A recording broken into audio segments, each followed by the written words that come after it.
Okay हमने last video में question 5 तक एक्सरसाइज 2.2 डिस्कस की थी। अब हम उधर से आगे क्वेश्चन 6 डिस्कस करने जा रहे हैं। तो क्वेश्चन 6 का पार्ट 1 ये है, जैसे कि सामने लिखा हुआ है। अब आपको पता है कि आपने इस डिटर्मिनेंट को इक्वल टू 0 प्रूव करना है। अगर मैं इस पूरे को by row 1 for example expand करने बैठ जाऊँ तो बहुत लंबा प्रोसीजर हो जाएगा। According to properties of determinants I know that कि अगर दो रोज़ कम्प्लीटली ज़ीरो हो जाए या दो कॉलम्स कम्प्लीटली ज़ीरो हो जाए, तो अगर दो रोज़ एक दूसरे के सेम हो जाए, मतलब सिमिलर हो जाए, अगर एक रो में भी 1 2 3 एलिमेंट्स है, दूसरी रो में भी 1 2 3 एलिमेंट्स हैं, तो उस केस में डिटर्मिनेंट हमेशा ज़ीरो होता है। और दूसरी बात जो आपको पता है दैट इज़ कि अगर एक रो या एक कॉलम इंटायरली ज़ीरो हो जाए तो उस केस में भी डिटर्मिनेंट ज़ीरो होता है। तो अगर मैं यहाँ पे ये ऑपरेशन परफॉर्म करूँ कि मैं column 1 plus column 2 plus column 3 कर दूँ। ओके अगर मैं यहाँ पे column 1 plus column 2 plus column 3 कर दूँ तो मेरे पास एक कॉलम इंटायरली ज़ीरो हो जाएगा। लेट्स सी कैसे। अगर हम कॉलम 1 पे ये ऑपरेशन परफॉर्म कर रहे हैं तो बाकी कॉलम्स तो आप एज डिस पहले लिख दो ना, b माइनस सी। लेफ्ट हैंड साइड हम सॉल्व करें यहाँ पे तो बाकी दो कॉलम्स आपने एज डिस लिख दिए।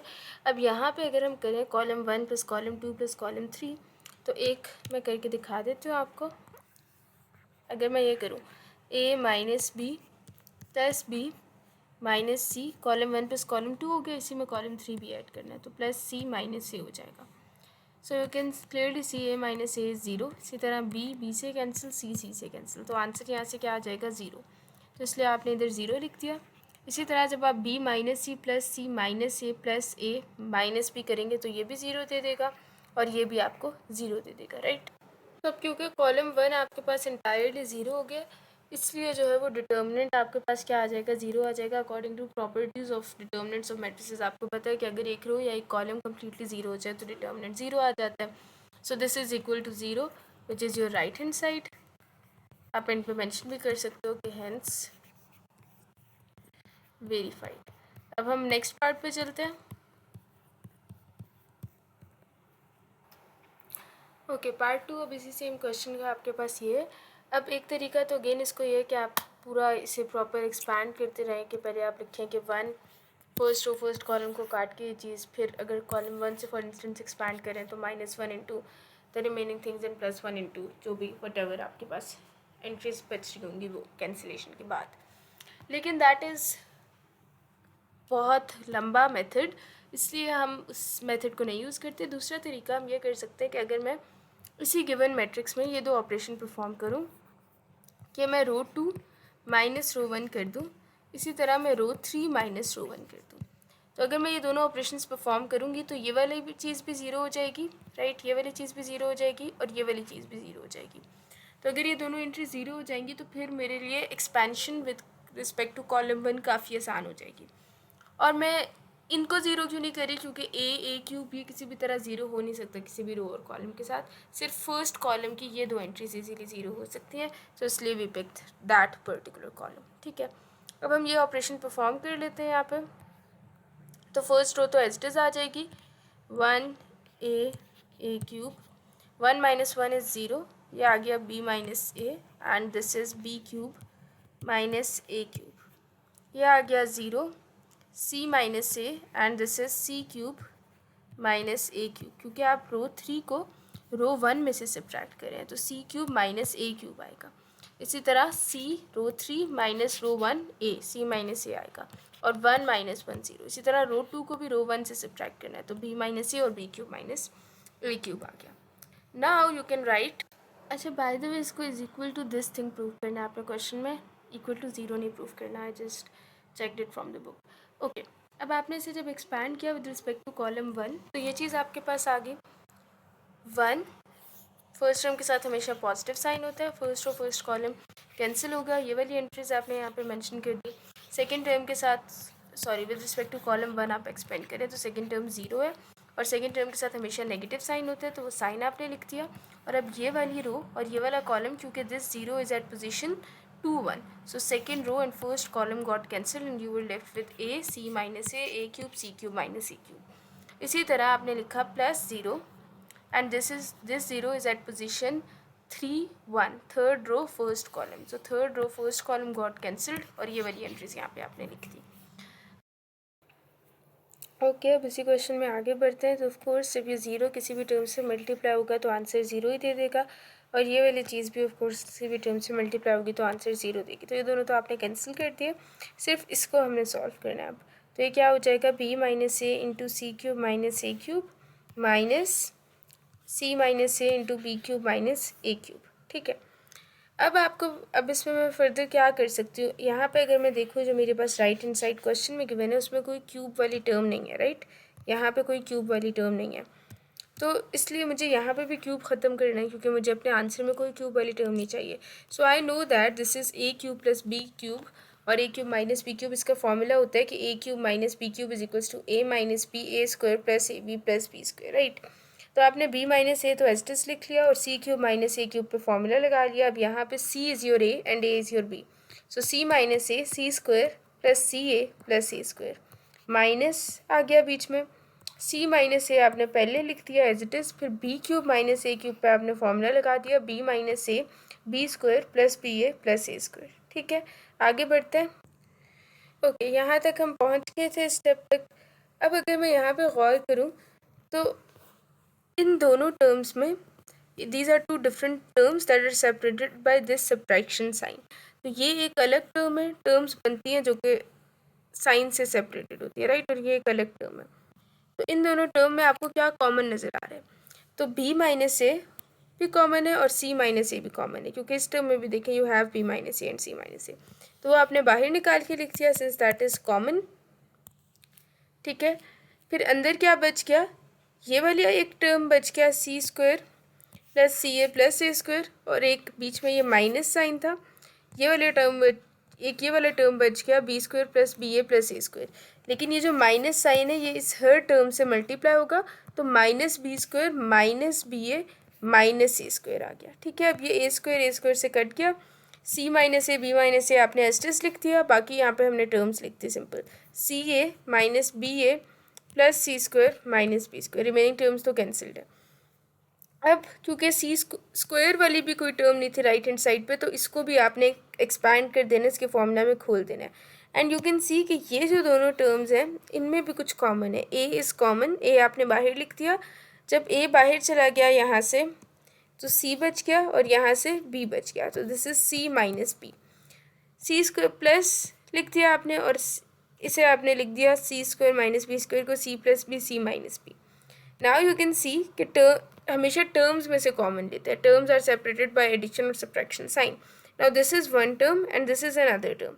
अब इन दोनों टर्म्स में अगर आप गौर करें तो क्या चीज़ कॉमन है, so in these terms you have C minus B common, तो सी माइनस बी को आपने क्योंकि दोनों टर्म्स में नज़र आ रहा है तो बाहर निकाल दिया, अंदर क्या बच गया, ए बच गया प्लस सी प्लस बी बच गया। ठीक है, अब इसे मैंने दोबारा से लिख दिया सी minus B B minus A c minus B A plus B plus C.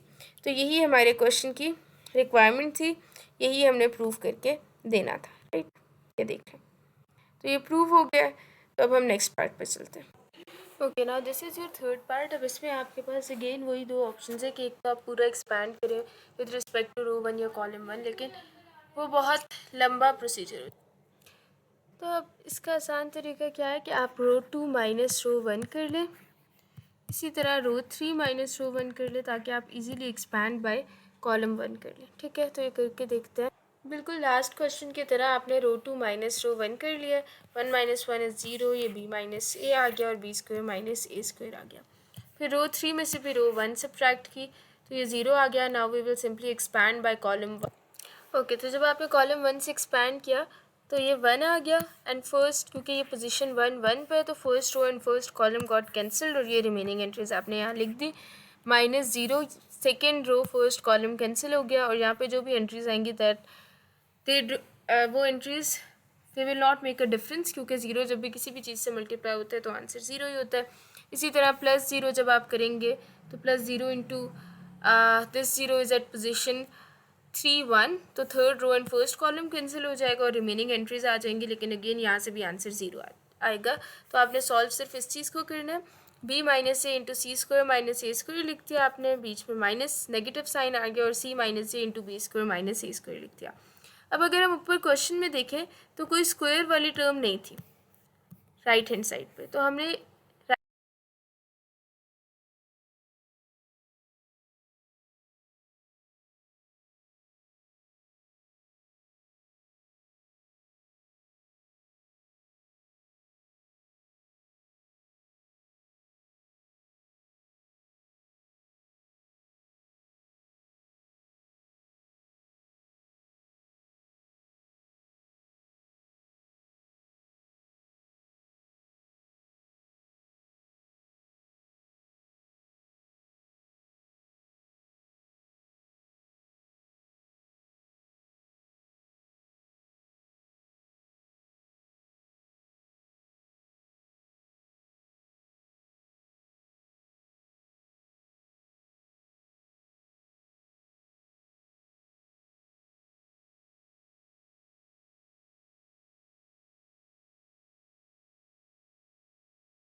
Okay, अब हमारे पास ये आंसर आ गया और जो बुक में राइट हैंड साइड दी हुई है वो ये है, ठीक है। तो अगर आपने इसको उस फॉर्म में कन्वर्ट करना है तो अगर हम गौर करें तो ये सी माइनस ए तो आ चुका है, this is B minus A, वहाँ पे A minus B and this is C minus B, वहाँ पे बी माइनस सी है। So if I take a negative sign common from the first term, तो ब्रैकेट के अंदर की अगर नेगेटिव बाहर कॉमन लेते हैं तो ब्रैकेट के अंदर की हर टर्म का साइन पॉजिटिव हो जाता है, चेंज हो जाता है। सो दिस वाज नेगेटिव, ये पॉजिटिव ये आ जाएगा, और क्योंकि बी पॉजिटिव था तो वो नेगेटिव भी आ जाएगा। सी माइनस ए तो एज इट इज़ लिख दिया क्योंकि वही हमें राइट हैंड साइड पे चाहिए, और सी माइनस बी नहीं चाहिए, बी माइनस सी चाहिए। तो अगेन एक नेगेटिव अगर कॉमन ले लें तो ब्रैकेट के अंदर वाली हर टर्म का साइन चेंज हो जाएगा, बी माइनस सी बन जाएगा। Now if we multiply this minus with this minus we end up with the positive sign, और वही आ जाएगा जो राइट हैंड साइड है, A minus B, B minus C and C minus A. Next question पे चलते हैं। Okay, now this is your fourth part. अब इसमें भी एक तरीका तो ये है कि आप डायरेक्टली एक्सपैंड कर लें और डिटर्मिनेंट फाइंड कर लें, लेकिन वो बहुत लंबा तरीके, इसलिए हम क्या करेंगे इसमें सबसे पहले, क्योंकि मुझे नज़र आ रहा है कि कॉलम 1 में ए कॉमन है तीनों टर्म्स में, कॉलम 2 में बी कॉमन है। देखिए ना, कॉलम 2 में फर्स्ट टर्म में भी there is b in second term and in third term as well, ठीक है। तो बी कॉमन है सेकेंड कॉलम में। इसी तरह थर्ड कॉलम में सी कॉमन है, तो हम इन तीनों को कॉमन निकाल लेते हैं सबसे पहले। ओके, तो कॉमन लेके आपने ये रिज़ल्ट यहाँ पे लिख दिया। अब अगला काम क्या है कि आपको यहाँ पे ए स्क्वायर बी स्क्वायर सी स्क्वायर चाहिए राइट हैंड साइड पे, राइट। तो आप क्या करो, रो 1 में से ए कॉमन निकाल लो, रो 2 में से बी और रो 3 में से सी। फिर क्या होगा कि आपके पास ए स्क्वायर बी स्क्वायर सी स्क्वायर बन जाएगा, तो एक रिक्वायरमेंट तो फुलफिल हो जाएगी, ठीक है। तब हम ये कॉमन निकाल लेते हैं। ए कॉमन आया तो ए स्क्वायर, क्योंकि ऑलरेडी एक ए था बाहर और ए कॉमन आ गया तो ए स्क्वायर हो गया, बी स्क्वायर क्योंकि बी भी आप कॉमन निकाल रहे हैं, राइट, और सी स्क्वायर क्योंकि आप सी भी कॉमन निकाल रहे हैं। Basically a b c into a b c किया तो स्क्वायर बी स्क्वायर सी स्क्वायर आ गया। अब जब फर्स्ट रो में से ए चला गया तो -1 1 1 आ गया, सेकेंड रो में से जब बी चला गया तो 1 -1 1 आ गया, और थर्ड रो में से जब सी चला गया तो 1 1 -1 आ गया। Now you simply have to expand this, row 1 से कर ले या कॉलम 1 से कर ले। Let's expand this using row 1 and see what happen. Okay, अब a square B square C square उसी तरह बाहर कॉमन है, आप एक्सपेंड करें यूजिंग रो 1 से, तो फर्स्ट टर्म हमेशा पॉजिटिव रहती है, तो फर्स्ट टर्म पॉजिटिव रही, लेकिन दैट वाज -1, तो आपने एज इट इज़ -1 लिख दिया यहाँ पे, ठीक है। लेकिन इसके साथ जो साइन आप खुद से पुट कर रहे हैं that is positive, second term के साथ जो आप साइन खुद से पुट करें वो नेगेटिव है, और क्योंकि वो टर्म पॉजिटिव थी तो -1 आ गया, और थर्ड टर्म के साथ +1 आ गया। अब जो फर्स्ट टर्म है वो फर्स्ट रो फर्स्ट कॉलम वाली पोजीशन पे है, तो first row first column got cancelled, और आपने यहाँ पे ये वाली टर्म्स लिख दी। इसी तरह सेकंड टर्म जो है वो फर्स्ट रो सेकंड कॉलम वाले पोजीशन पे है, तो ये कैंसिल हो गया, और ये यहाँ पे आपने मेंशन कर दिया, +1 आ गया, ये और ये कैंसिल हो गया, और ये वाली टर्म्स यहाँ पे आपने लिख दी। अब इसे फर्दर सॉल्व कर लें आप,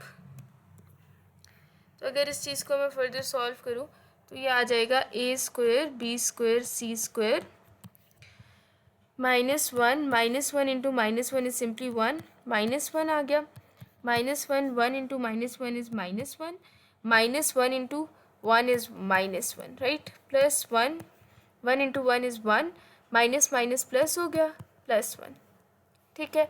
अब ये 1 -1 ज़ीरो हो गया, तो ये पूरी टर्म कैंसिल हो चुकी है।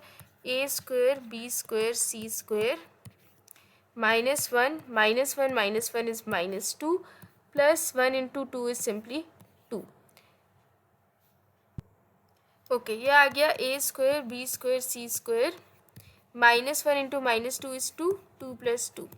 तो फाइनली यहाँ से आंसर क्या निकल के आ गया, 4 A square B square C square which is your right hand side. यही आपने शो करना था, तो आपका ये क्वेश्चन यहाँ पे कंप्लीट हो जाता है। देखिए यही राइट हैंड साइड से 4 A square B square C square, यही आपने शो कर दिया, 4 A square B square C square. तो आगे चलते हैं। अब इस क्वेश्चन में your right hand side is zero. आपको पता है कि ज़ीरो डिटर्मिनेंट तभी हो सकता है अगर दो रोज़ या दो कॉलम्स कम्प्लीटली सेम हो, या तो फिर एक रो पूरी की पूरी ज़ीरो हो जाए। अब हम यहाँ पे ये ऑपरेशन परफॉर्म करने लगे हैं and the reason behind is pretty simple कि हम एक तो ये fraction 1/a this is quite annoying, इसकी जगह कोई सिंपल नंबर होना चाहिए। और दूसरी बात ये कि अगर हम तीनों रोज़ को फर्स्ट रो को a से, सेकंड को b से और थर्ड को c से मल्टीप्लाई कर दें तो फर्स्ट रो का फर्स्ट कॉलम की फर्स्ट एंट्री ये वाली एंट्री भी abc हो जाएगी, इसी तरह ये एंट्री भी abc हो जाएगी और ये एंट्री भी abc हो जाएगी, तो तीनों एंट्री सेम हो जाएगी, उसका हमें फ़ायदा होगा। तो इसलिए हम ये ऑपरेशन अब परफॉर्म करते हैं। तो ये आ गया abc, a क्यूब जब a से मल्टीप्लाई हो गया तो आ गया a की power 4 and 1/a, when 1/a gets multiplied by a you get 1 as a result। इसी तरह ये आ गया abc क्योंकि रो 2 b से मल्टीप्लाई हो रही है, राइट, b की पावर 4 1। और इसी तरह रो 3 c से मल्टीप्लाई हो रही है तो abc c की पावर 4 1/c इंटू c इज़ 1। अब अगर हम इसे फर्दर सॉल्व करें and we are solving left hand side here. अब अगर आपने इन तीनों को अंदर मल्टीप्लाई किया तो यहाँ आपको 1/abc भी करना पड़ेगा, क्योंकि जब आप किसी चीज़ को अंदर मल्टीप्लाई कर रहे हो तो बाहर डिवीजन का ऑपरेशन भी परफॉर्म करना पड़ेगा। ये तो सिंपल मैथ्स का रूल है ना कि जब कुछ डिवाइड होता है तो वो साथ में आपको मल्टीप्लाई भी करना होता है। अब आगे हम क्या करते हैं, हम abc को कॉमन निकाल लेते हैं कॉलम 1 से। ओके, जब आपने कॉलम 1 से abc कॉमन निकाल लिया तो यहाँ पे भी 1 1 1 आ गया और कॉलम 3 इज़ ऑलरेडी 1 1 1, ये abc इस abc से कैंसिल हो गया। And one thing that you can clearly see के column 1 is equal to column 3, तो जब दो कॉलम्स या दो रोज सेम हो जाएं तो उनका डिटर्मिनेंट हमेशा 0 आ जाता है। सो यू कैन राइट, आपने ये लिख दिया और यहाँ पे आप लिख दो is equals to 0 which was your right hand side. तो यहाँ पे क्वेश्चन कंप्लीट हो गया। अब अगले क्वेश्चन पे चलेंगे हम आगे। ओके, अब हम क्वेश्चन 7 पे आके उसका पार्ट 1 ये है। तो ये तो सिंपल एक 2x2 मैट्रिक्स है जिसका आपने डिटर्मिनेंट फाइंड करना है। तो यू नो द मेथड कि आपने क्रॉस मल्टीप्लाई कर देना है सिंपली। तो आप लिख दोगे 3860 इंटू 3863 माइनस 3862 इंटू 3861। ओके, तो जब आपने इसे मल्टीप्लाई किया यूजिंग अ कैलकुलेटर तो आपको ये आंसर्स मिल गए। Now when you subtract the 2 you get -2 as a result. अब हम पार्ट 2 पे चलते हैं इसी क्वेश्चन। ओके, नेक्स्ट पार्ट ये है। अब इसमें आपने डिसाइड करना है कि डिटर्मिनेंट फाइंड करना है तो आप किस रो से एक्सपैंड करें। फॉर एग्जांपल अगर हम डिसाइड कर लेते हैं कि हम रो 1 से एक्सपैंड करेंगे, so you simply going to expand it. अब अगर ये जो फर्स्ट एलिमेंट है 81, दिस इज एट पोजीशन 1 1, तो first row first column cancel हो जाएगा and you're left with 85, 86, 88 and 89। इसी तरह -82 लिख दिया आपने। अब ये जो एलिमेंट है this is at position first row second column, तो first row and second column gets cancelled and you're left with 84, 87, 86 and 89। इसी तरह जो थर्ड एलिमेंट है 83, and you know the drill now ना कि फर्स्ट एलिमेंट के साथ हमेशा यहाँ पॉजिटिव साइन होता है, यहाँ negative, and you have a positive sign here again, right. Now this 83 is at position 1 3, तो first row and third column gets cancelled and you are left with 84, 87, 85 and 88। अब आपने क्या करना है, क्रॉस मल्टीप्लिकेशन परफॉर्म करनी है। Okay, अब यहाँ तक पहुँच गए थे। अब नेक्स्ट स्टेप में आपने क्या करना है, सिंपली एक्सपेंशन कर देनी है। दोनों को क्रॉस मल्टीप्लाई करके ये आंसर्स लिख दिए, इनको भी क्रॉस मल्टीप्लाई कर दिया, इनको भी क्रॉस मल्टीप्लाई कर दिया, प्लस 83 इंटू दिस थिंग यहाँ मेंशन है, ठीक है। अब 7565 माइनस 7568 गिव्स यू -3, वो लिख दिया। ये आपके पास -6 आ जाता है और ये आपके पास -3 आ जाता है। then 81 into -3 is -243, minus minus plus हो गया। 82 into 6 is 492 and 83 into 3 is 249 with the negative sign। तो जब आप इन दोनों को ऐड करते हैं और फिर -492 + 492 हो जाता है वो, जो कि आपको 0 दे देता है आंसर, ठीक है। अब हम अगले क्वेश्चन पे चलते हैं, क्वेश्चन 8 पर। ओके, अब अगर हम इस क्वेश्चन पर गौर करें तो इन क्वेश्चंस को बेसिकली आपने कुछ ऐसे डील करना होता है कि you have to take a look at the right hand side before proceeding to solve the question, ठीक है। अब एक तरीका चाहिए कि पूरा डिटर्मिनेंट में लेना शुरू कर दो। लेकिन वो नहीं करना, इसमें उन्होंने मुझे दिया हुआ राइट हैंड साइड पे कि 1 + x + y + z आना चाहिए। तो अगर मैं ये ऑपरेशन परफॉर्म करूँ कि कॉलम 1 + कॉलम 2 + कॉलम 3, तो कॉलम 1 पूरा आपके पास 1 + x + y + z हो जाएगा, यानी हम कहीं ना कहीं करीब पहुँच जाएंगे आंसर के। So that's what we are going to do here. अब अगर आप यहाँ पे गौर करें तो आपके पास कॉलम 1 जब आपने ऑपरेशन परफॉर्म किया तो कॉलम 2 और कॉलम 3 तो आपने एज इट इज लिख दिया, राइट। और कॉलम 1 में आपने इन्हें जब ऐड किया तो 1 + x + y + z आ गया, ये x + 1 + y + z आ गया। उसे अगर रीअरेंज करें तो वो भी 1 + x + y + z ही बन जाता है। इसी तरह इसको भी रीअरेंज करके आपने 1 + x + y + z लिख दिया। अब 1 + x + y + z को हम कॉमन ले लेते हैं फ्रॉम कॉलम 1। ओके, अब आपने जब कॉमन ले लिया तो यहाँ पे कॉलम 1 में 1 1 1 आ गया और बाकी 2 कॉलम्स आपने एज इट इज लिख दिया, ठीक है। अब मैंने इसका डिटर्मिनेंट फाइंड करना है, इसको एक्सपैंड करना है, लेकिन अभी भी एक्सपेंशन बहुत लंबी है। अगर मैं एक्सपैंड यूजिंग कॉलम 1 करूँ और मैं रो 2 - रो 1 कर दूँ और रो 3 - रो 1 कर दूँ, तो ये दोनों एंट्रीज जो है वो ज़ीरो हो जाएगी। उसका मुझे क्या फ़ायदा होगा इन दोनों एंट्रीज़ को ज़ीरो करने का?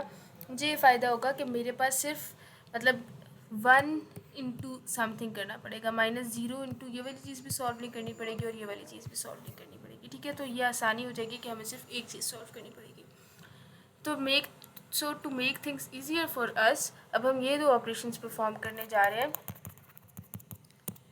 क्या ऑपरेशंस परफॉर्म करने जा रहे हैं हम कि रो 2 - रो 1, रो 3 - रो 1। तो 1 + x + y + z आपने एज इट इज लिख दिया, फर्स्ट रो भी एज इट इज आ जाएगी, 1 y z आ गया। रो 2 - रो 1 किया, ठीक है, इन दोनों को सब्ट्रैक्ट करें तो 1 - 1 is 0, 1 + y - y is simply 1 and z - z is again 0। इसी तरह रो 3 - रो 1 करने जा रहे हैं, यानी इस रो को हम इस रो से सब्ट्रैक्ट करें तो 1 - 1 is 0, y - y is 0, y - y is 0, 1 + z - z is simply 1। अच्छा, यहाँ पे आप एक क्वेश्चन ये कर सकते हैं कि रो 3 को मैंने रो 2 से क्यों नहीं सब्ट्रैक्ट किया, रो 1 से क्यों सब्ट्रैक्ट किया? तो क्योंकि रो 2 की तो जो फर्स्ट एंट्री है वो आप रो 2 - रो 1 का ऑपरेशन परफॉर्म करके इस एंट्री को ज़ीरो कर चुके हैं, ठीक है, इस पर्टिकुलर एंट्री को। तो अगर ये ज़ीरो हो चुकी है तो आप 1 - 0 करेंगे तो आपको 1 मिलेगा, 0 तो नहीं मिलेगा ना। तो इसलिए आपने रो 3 को रो 2 से नहीं सब्ट्रैक्ट किया, क्योंकि आपने रो 3 के फर्स्ट एंट्री को 0 बनाना था, तो आपने इसलिए रो 3 को रो 1 से सब्ट्रैक्ट किया। खैर, now your expansion is very easy. अब हम लिखते थे एक्सपैंडिंग यूजिंग कॉलम 1। यहाँ पे बेशक आप लिखते हैं एंट्रीज़ या ना भी लिखें, यहाँ पे कुछ भी ना लिखे तब भी इट्स टोटली फाइन। अब आपने जब इसे एक्सपैंड किया तो ये 1 आ गया, ठीक है, first row first column cancel हो गया और ये रिमेनिंग एंट्रीज यहाँ लिखते। इसी तरह ये -0 आ गया, +0 आ गया। तो यहाँ पे अब जो भी एंट्रीज होते डोंट मेक अ डिफरेंस, क्योंकि 0 × एनीथिंग इज़ 0। तो बेशक ये वाली चीज़ आप मेंशन ही ना करें और आप यहाँ तक की स्टेप सिर्फ परफॉर्म कर लें। तो 1 × 1 इज़ 1, तो आप 0 तो 0 ही रहेगा। तो 1 जब इस पूरे एक्सप्रेशन से मल्टीप्लाई होगा तो आंसर 1 + x + y + z ही आ जाएगा, विच was your right hand side. Thus you can write, thus proved. Moving forward, अच्छा, जो इस तरह के क्वेश्चंस होते हैं ना, इनमें मैंने पहले भी बताया, जहाँ पे लेफ्ट हैंड साइड भी दी होती है, राइट हैंड साइड भी दी होती है, उसमें there is a hint in right hand side, ठीक है। तो अब देखिए, तो राइट हैंड साइड पे यहाँ पे मेंशन्ड है x + p + q, ठीक है। तो आप क्या कर लें, अगर कॉलम 1 + कॉलम 2 + कॉलम 3 कर लूँ मैं, बिल्कुल लास्ट क्वेश्चन की तरह, मैं सब क्वेश्चन में तकरीबन सेम मेथड लेके चल रही हूँ, ताकि ये कन्फ्यूजन ना हो कि हर क्वेश्चन में एक नया मेथड आ रहा है। तो अगर हम वही काम करें कि कॉलम 1 + कॉलम 2 + कॉलम 3 कर लें, तो वो x + p + q आ जाएगा जो हमारी राइट हैंड साइड पर, और फिर उसे हम कॉमन लेके अंदर वाली चीज़ का डिटर्मिनेंट ले लेंगे, just like the last question, ठीक है। अब यू कैन क्लियरली सी, जब हमने कॉलम 1 + कॉलम 2 + कॉलम 3 किया तो ये x + p + q बन गया, ये p + x + q बन गया, जिसको हमने जब रीअरेंज किया तो x + p + q आ गया, और ये p + q + x बन गया, which is x + p + q। Now we take x + p + q common from column 1। Okay, अब अगर आप यहाँ पे गौर करें तो ये बिल्कुल लास्ट क्वेश्चन जैसे सिचुएशन बन गई है। अब just to make our expansion easier और just to make this finding determinant thing easier, हम क्या करेंगे, रो 2 - रो 1 कर लेंगे और रो 3 - रो 1 कर लेंगे, just like the last question. So now we are going to perform these two operations, row 2 minus row 1, row 3 minus row 1. अब देखिए आप रो 2 और रो 3 पे ऑपरेशन परफॉर्म कर रहे हैं तो first row as it is आ जाएगी 1 पी क्यू। अब हमने क्या करना है, रो 2 माइनस रो 1 करना है, तो 1 minus 1 is 0, this is x minus p and this is q minus Q which is 0, right. अब आपने क्या करने जा रहे हैं, अब आप रो 1 माइनस रो 3 करने जा रहे हैं, सॉरी रो 3 माइनस रो 1 करने जा रहे हैं। तो 1 minus 1 gives you 0, q minus P ही दे देगा, राइट। इसको इससे सब्ट्रैक्ट करना है, this is row 3, this is row 1, q minus P आ गया और ये क्या आ गया, x माइनस क्यू आ गया, row 3 minus row 1 x minus Q आ गया, ठीक है। अब फाइनली हम इसे एक्सपैंड कर लेते हैं। यूजुअली हम रो 1 से एक्सपैंड करते हैं, लेकिन यहाँ पे क्योंकि कॉलम 1 से एक्सपेंशन आसान है तो आप कॉलम 1 से एक्सपैंड कर लेंगे। You will write expanding using column 1 and let's do that now. तो पहली एंट्री 1 है तो first row first column cancel and you left with x minus P 0, q minus p and x minus q, right. आगे वाली जो entries है वो तो आपके पास सिंपली 0 आएगा, ये भी और ये भी 0 आएगा, तो 0 multiplied by anything is 0, so there is no need to write these entries, right. Okay, अब हम इसे सॉल्व कर लेते हैं। समझ आ गया ना कि ये 1 था, ये फर्स्ट रो फर्स्ट कॉलम में था, तो x minus P Q minus P 0 x, तो x plus P plus Q आप बाहर लिखते, अंदर x minus P into x minus Q आ गया और minus 0 into Q minus P आ गया which will obviously give you 0, right. तो ये आपके पास फाइनली आ जाता है x minus P x minus Q and x plus P plus Q. तब अगर हम ऊपर जाएं तो यही आपकी राइट हैंड साइड थी, x minus q x plus P plus q. So you can write that this is equal to right hand side, hence proved. Moving on to the next question. Okay, now the trick for this question is same as well, कि आपने right hand side पर गौर करना है और उसके according decide करना है कि आप क्या करेंगे लेफ्ट हैंड साइड के साथ। राइट हैंड साइड में एक तो ए बी सी है, वो तो ए बी सी यहाँ से कुछ कॉमन लेके गिवन मैट्रिक्स से तो नहीं आ सकता, ठीक है। फिर दूसरी चीज़ जो है वो है 1 plus 1 by A plus 1 by B plus 1 by C.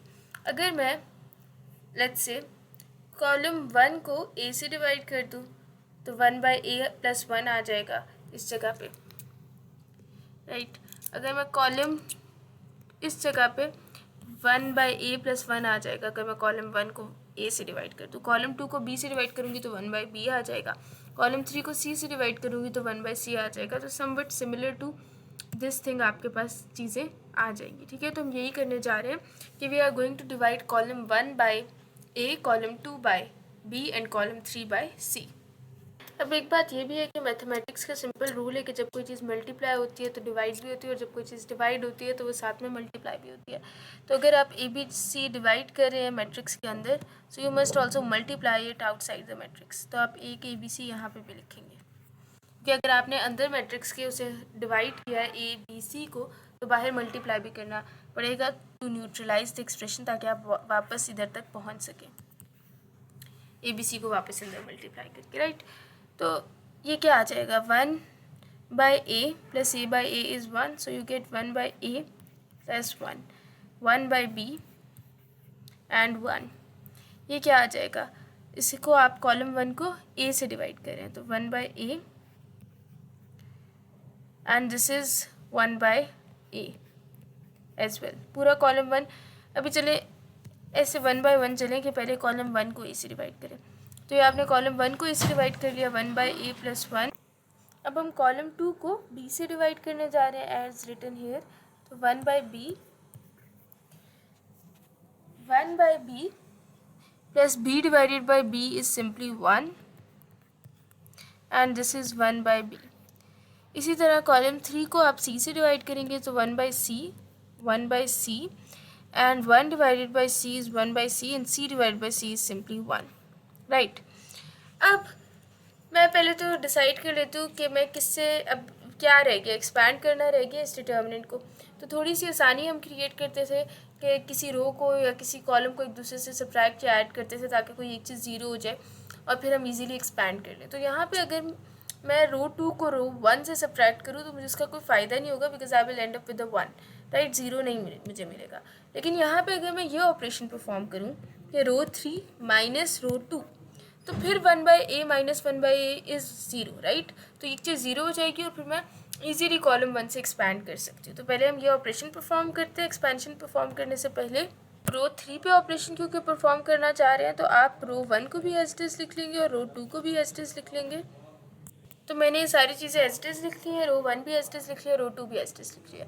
अब जब मैं करूँगी 1/a माइनस 1/a, तो दैट विल गिव मी अ 0। इसी तरह 1/b minus 1/b is 0 plus 1 is simply 1, and 1/c minus 1/c, इसको इससे सब्ट्रैक्ट करना है ना, रो 3 माइनस रो 2 कर रहे हैं, तो 1/c minus 1/c is 0 plus 1 will simply give me a 1. So now we are expanding using column 1, और you can also expand using row 3, वो भी आसान होगा।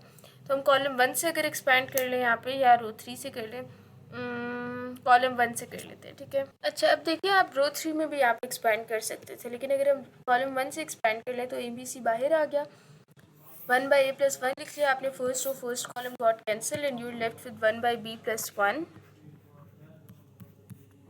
1/c 1 एंड 1, माइनस 1/a आ गया क्योंकि सेकेंड टर्म के साथ हमेशा नेगेटिव साइन आता है।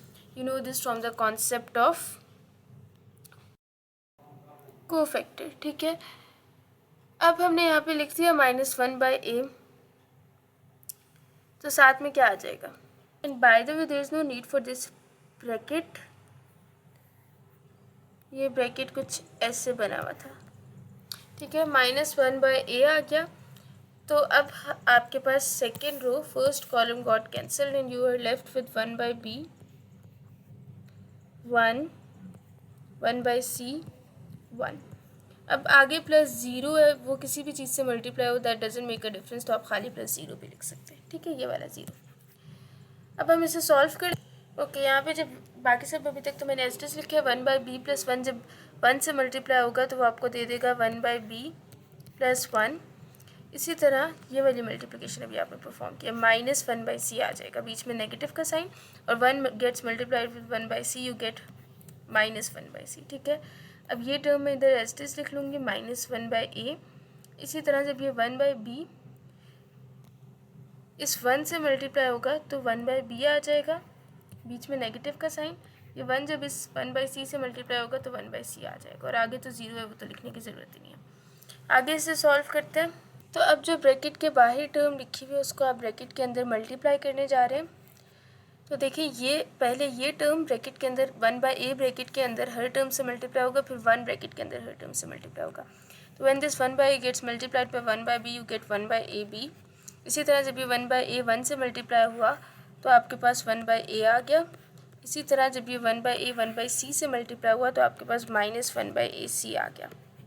अब ये सारे कुछ जब 1 से मल्टीप्लाई होगा तो सेम आ जाएगा, 1/b plus 1 minus 1/c।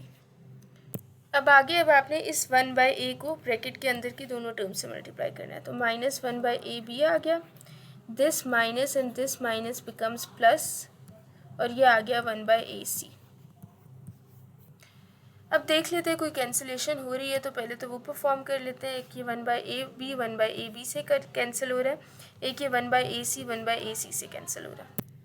Remaining terms को आप लिखते हैं ABC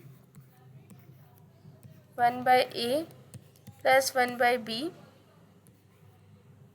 अच्छा, हम यहाँ पहुँच गए थे, there is this slightest mistake in our solution. यहाँ पे जब हमने रो 3 माइनस रो 2 किया था तो 1/b plus 1/b -1 gives you -1, ठीक है, नॉट +1। तो उसकी वजह से दिस 1 इज़ नेगेटिव और माइनस माइनस प्लस हो जाएगा, तो ये यहाँ पे +1/c बन जाएगा, यहाँ पे भी +1/c आ गया। तो अब अगर आप देखें तो बाकी टर्म्स कैंसल्ड है, 1/a plus 1/b plus 1, right, and +1/c which is equal to your right hand side. अगर आप ऊपर गौर करें तो राइट हैंड साइड यही थी 1/a + 1/b + 1/c × a/b/c, hence proofed. इसको आप किसी भी और तरीके से भी कर सकते थे, मतलब आप डायरेक्टली पहले रो 2 - रो 1 कर देते, रो 3 - रो 1 कर देते, फिर सॉल्व करते। लेकिन बट आई सजेस्ट इज़ कि आप हमेशा अपनी अप्रोच एक ही रखें हर क्वेश्चंस के लिए। मैं यही कहती हूँ, यहाँ पे हमने अपनी अप्रोच ये रखी है कि जो राइट हैंड साइड है उस पर गौर करना है, उसके अकॉर्डिंग ऑपरेशन डिसाइड करना है जो लेफ्ट हैंड साइड पे करना है। तो राइट हैंड साइड पे क्योंकि कुछ डिवाइड हुआ हुआ था, तो ABC डिवाइड हुआ हुआ था, इसीलिए हमने लेफ्ट साइड पे भी ABC डिवाइड कर लिया और फिर उसके बाद सॉल्व कर लिया। जैसे पिछले क्वेश्चन पे भी हम राइट हैंड साइड को देख के ही ऑपरेशन परफॉर्म करते रहे। जैसे देखिए क्वेश्चन 8 में हमने क्या किया था कि कॉलम 1 + कॉलम 2 + कॉलम 3 कर लिया था, क्योंकि राइट हैंड साइड पे ये चीज़ गिवन थी। ऐसे ही था मेरा क्वेश्चन 9 में भी कॉलम 1 + कॉलम 2 + कॉलम 3 किया था, क्योंकि राइट हैंड साइड पे x + p + q गिवन था। तो इन शॉर्ट या कंक्लूजन हमारा ये निकला है कि इस टाइप के क्वेश्चंस में हमेशा राइट हैंड साइड को देख के डिसाइड करना है कि लेफ्ट हैंड साइड के साथ क्या करना है। अच्छा, ये क्वेश्चन 11 है। इसके लिए आपने प्रीवियस लेक्चर अगर मेरा देखा हुआ तो you know what is singular और नॉन सिंगुलर मैट्रिक्स, राइट। कि सिंगुलर मैट्रिक्स वो होता है जिसका डिटर्मिनेंट 0 हो, और नॉन सिंगुलर मैट्रिक्स वो होता है जिसका डिटर्मिनेंट 0 ना हो। तो आपने सिंपली डिटर्मिनेंट फाइंड करना है और बता देना है कि whether the given matrix is singular और नॉन सिंगुलर। अब ये एक 3/3 मैट्रिक्स है, तो आप डिसाइड कर ले से किस रो या कॉलम से एक्सपैंड करना है। आई एम पिकिंग रो 1, क्योंकि मैंने बताया था इन जनरल हमारी अप्रोच हर क्वेश्चन के लिए सेम रहेगी और हम रो 1 से एक्सपैंड करेंगे। तो रो 1 से इसे एक्सपैंड कर लेते हैं। 7, first row first column gets cancelled and you are left with -2 1 1। Second term के साथ हमेशा नेगेटिव साइन आता है। यहाँ पे first row second column gets cancel and you are left with 6 5 -2 1 +3। यहाँ पे first row and third column gets cancelled and you left with 6 2 5 1। Okay, अब इसे सॉल्व कर लेते हैं। 7 2 × 1 = 2, माइनस माइनस प्लस हो गया 2 - 1 6 × 1 = 6, माइनस माइनस प्लस हो गया 10 +3 6 × 1 = 6 -10। तो इसे जैसे कि आप देख सकते हैं, इसे मैंने फर्दर सॉल्व किया तो ये आ गया। फिर 28 - 12 is 16 and 16 - 16 gives you 0. Thus you can write, since a determinant is equal to 0, it is indeed a singular matrix। ठीक है, अगले पार्ट पे चलते हैं। ओके, इसे भी रो 1 से एक्सपैंड कर लेते हैं, तो ये आ जाएगा 1, first row first column gets cancel and you left with -2 -3 1 2। दूसरी टर्म हमेशा नेगेटिव होती है, लेकिन माइनस माइनस प्लस हो गया तो +1। एंड यहाँ पे first row second column gets cancelled and you left with 3 -2 1 2। ठीक है, ये बात समझ आ गई ना, क्योंकि नेगेटिव होती है सेकंड टर्म, लेकिन क्योंकि वो ऑलरेडी नेगेटिव थी तो इसलिए यहाँ पे पॉजिटिव साइन आ गया। फिर third term is always positive, तो +1। यहाँ पे first row third column gets cancelled and you left with 3 -2 -2 -3। Okay, अब इसे फर्दर सॉल्व कर लेते हैं, तो ये आ गया -4, माइनस माइनस प्लस हो गया +3 +1 6 माइनस माइनस प्लस हो गया +1 -9। And now there are 3 negative signs, right, minus minus और एक और डिटर्मिनेंट का माइनस, तो दैट मेक्स अ प्लस और 4 आ गया। इसे सॉल्व करते हैं। यहाँ पे 3 नेगेटिव साइंस थे, -2 × -2 और एक नेगेटिव साइन डिटर्मिनेंट का। सो 3 negative science make a negative. मैंने बोला नेगेटिव था लेकिन शायद बिग प्लस दिया। So now solving it, this is 13। तो ये आ गया, ये वाली चीज़ आपने सॉल्व की 8 - 13, तो it gives you -5 -1 which is -6। So it is not equal to 0, right. So you can simply write a determinant not equal to 0, not a singular matrix. अगर डिटर्मिनेंट 0 हो तो मैट्रिक्स सिंगुलर है, अगर डिटर्मिनेंट नॉन ज़ीरो आ जाए तो आपका matrix non singular है। It is that simple. या आप ये भी लिख दो नीचे कि नॉन सिंगुलर। ठीक है, आगे बढ़। ओके, अब ये थर्ड पार्ट है, इसमें भी ये बताना है कि whether the matrix is singular और नॉन सिंगुलर। तो आप रो 1 से एक्सपैंड कर लें और चेक कर लें कि डिटर्मिनेंट नॉन ज़ीरो आ रहा है कि ज़ीरो आ रहा है। तो first row first column gets cancelled and you left with 6 0 -3 1। Second term के साथ हमेशा नेगेटिव साइन आता है। यहाँ पे first row and second column gets cancelled and you left with 3 -1. So by the way, you can expand it with column 1 or some other row as well, लेकिन वैसे practice में हमारी फर्स्ट रो ये तो उसी से एक्सपैंड करें -3 1। Third term के साथ हमेशा नेगेटिव साइन आता है, but since this term is already negative so you get a -3 here and first row third column gets cancelled, you are left with 3 6 -1 0. So now let's solve it. 3 into 6 minus 0 minus 2 3. There are 3 negative signs, so you end up with the negative sign as a result. -3 3 into 0 is 0 minus ये है एक और एक determinant का, so minus minus plus 6. यहाँ पे 1 2 और तीसरा एक डिटर्मिनेंट का, इसलिए 3 नेगेटिव साइंस थे. ठीक है, सो 3 - 3 इज 0, तो ये टर्म तो ख़त्म हो गई. 3 into 6 is 18 minus 3 into 6. So 18 minus 18, which is 0. So a determinant is 0. तो आप लिख सकते हैं कि this is a singular matrix. जब भी determinant 0 आ जाए जो given matrix होता है that is singular. Okay, now this is your question 12. इसमें उसने कहा है कि लैम्डा की वैल्यू फाइंड करके they if A is a singular matrix. तो अगर ये सिंगुलर मैट्रिक्स है तो यू नो दैट कि ए डिटर्मिनेंट फिर क्या होगा. अगर सिंगुलर मैट्रिक्स है तो ए डिटर्मिनेंट फिर 0 होगा. तो आप ए डिटर्मिनेंट फाइंड कर दें लेफ्ट साइड पर, उसे राइट हैंड साइड पे इक्वल टू 0 करते हैं हम. ठीक है, तो हम क्या करने जा रहे हैं, इसको आपने इक्वल टू 0 कर दिया. ठीक है, अब इसे हम एक्सपैंड किस रो से या कॉलम से करना है वो डिसाइड कर लें. तो let's expand it using row 1. Okay, तो अगर मैं इसे अब रो 1 से एक्सपैंड करूँ तो माइनस लैम्डा, यहाँ पे first row first column gets cancelled and you left with minus lambda 1 1 minus lambda. दूसरी टर्म के साथ हमेशा negative sign -1. First row second column gets cancelled and you left with 1 0 1 minus lambda.